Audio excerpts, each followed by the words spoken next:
You are watching Fan Facts.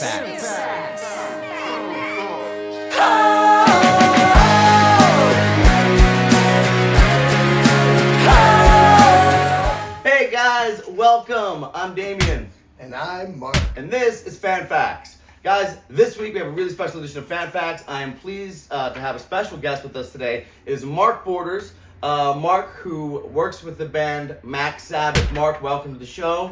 Thank you very much. Mark, can you tell us a little bit about the band and what you do for it?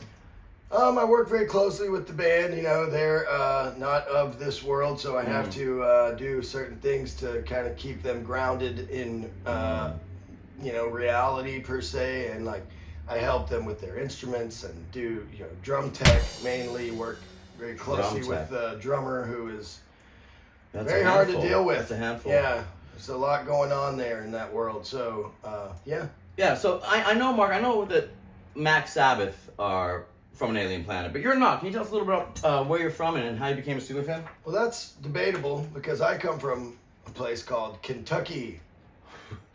Mm-hmm. And, bluegrass things.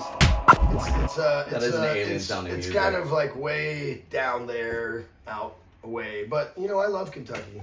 It's a good place. That's great. Good How place, did you become Kentucky. Good place, Mark. I didn't know you knew that song. It's a great song. Yeah, it's one of the best. How did you become a Steeler fan? I've always been a Steeler fan. My mom is from Dormont. I'm from Brookline. We're enemies. But you're enemies with my mom? Yep. Oh, well, Yeah. I guess that is a thing. That's My family is all from Pittsburgh, Penn Hills, that area.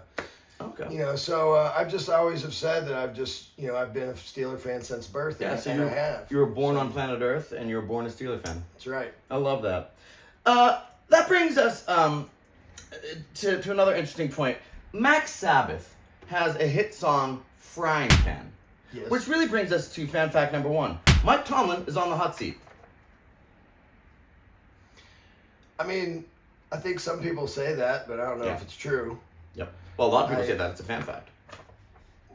Okay, well, I mean, isn't he signed on for for 3 more years? Yeah. I disagree. I don't think it's true either. I think that the Roonies fired Canada, and all they're really doing is like, they're not putting him in the hot seat. They're not putting him in the frying pan, nor are they going to put him in the fire. They're just running their business, and they're just pointing the coach in the right direction. They want him to start winning. It's like this, Damien. We like Tomlin, right? We love Tomlin. We love Tomlin. I mean, Tomlin's had many good years. He was a very young coach coming on. He has such drive and energy. He gives like a really good feel to the team and to the sidelines. And him on camera is like my favorite thing. Absolutely. So I mean, you just that face. You're just like, yep. Well, I contemplated cutting off my eyelids just for him. Yep.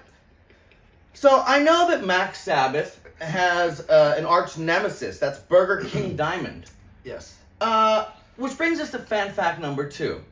The Steelers should start arch nemesis Mason Rudolph over Mitch Trubisky. Interesting fact. Allegedly, Burger King Diamond is from Cleveland, Ohio. Oh, allegedly. Which, we all love Cleveland. Oh, do we? So, I am going to have to say Mason Rudolph would have been a fantastic thing to see. Yeah. But, Trubisky with he's the what do you call it? He's that. He's that. He's, yep. He's just there, and I would have loved to have seen it. We'll never know what would have happened. Because it's over now. It's over. We lost. Yeah, we sure did. Mason Rudolph would have been much more exciting to me to see get in there and give him a chance. But so you do agree with this fan fact? Yeah, I agree with this fan fact. I'm going to disagree with this fan fact. I think that they say the grass is greener on the other side. I say the grass is greener where you water it. And it's blue in Kentucky. You are so good. And I think we just got to water Mitch down. So I'll take a watered down Mitch over a Mason at this point. I think that we got what we got, and we're gonna ride with it. So I'll disagree. I don't want to start the arch nemesis. I want a watered down Mitch Trubisky. I think we get less interceptions that way. Probably. we're a couple of Steeler fans talking. I know Mac Sabbath has a lot of rabid fans, just like the Steelers. That's one of those things they have in common. Now, the Steeler fans have the terrible towel to twirl. Yep. Has Mac Sabbath ever considered creating a nasty napkin for your fans to twirl? No. Okay. But this is definitely going to be a thing, I think. The nasty napkin. You're welcome, Mac Sabbath See fans. it now. Speaking Sold of... exclusively in Cleveland and Pittsburgh. And Baltimore. And maybe Cincinnati. Yeah, maybe Cincinnati. So, tri-state area. You're welcome, tri-state area Mac Sabbath fans. You know, speaking of Mac Sabbath, one of the most memorable shows was a show that Mac Sabbath played at Funtown Mountain Amusement Park. Really going back. Yep, I do my research. So, that brings us to fan fact number 3. This season has been a roller coaster, and after yesterday's loss, it's over. I'll start us off. Not at all. This season has been a roller coaster, and as a result, every time I thought we were in, we were out. Every time I thought we were out, we were in. If this season has taught me anything about Pittsburgh Steelers football, it's that I don't know anything about Pittsburgh Steelers football. So this season is not over. I agree. I don't think it's over. You know, we remember Jerome Bettis, and we remember I don't remember the year that was. 2003, 2002? We had a 7-5 record. Everybody was turned their head, you know. I think not everybody, but I feel like there was a lot of, you know, downplay. But I felt at that time, I said these words, all we have to do is not lose. That's right. And we didn't, and we won the Super Bowl. And that's why we're going to win the Super Bowl again. So thanks, Pittsburgh Steelers. If you're watching, please like and subscribe. Well, Mark, I had more questions, but after we watered the grass and it turned into bluegrass, I'm done. I think that was the peak of this show. So let's toss it over to Donny Blarnox for Mark It Down. Mark it down! That's Mark saying Mark It Down, get it?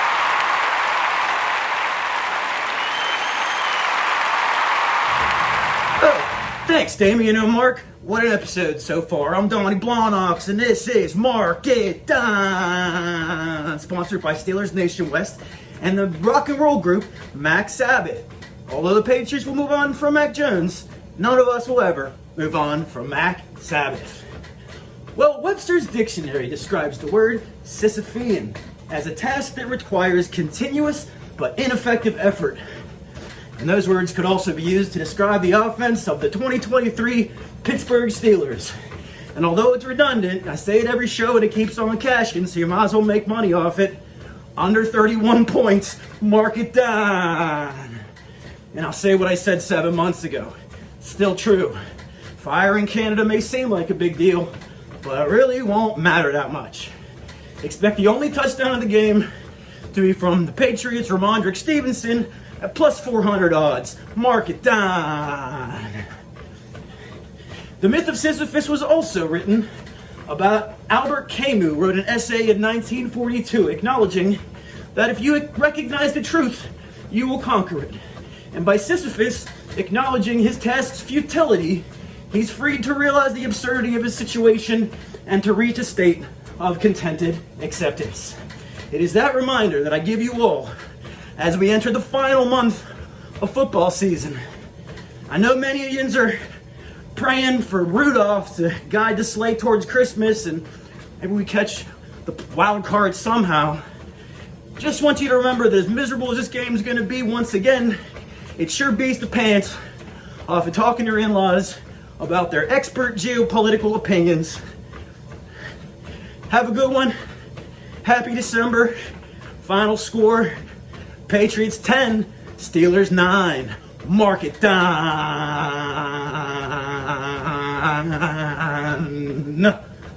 Mark it down. And 20 miles. Got it. Great.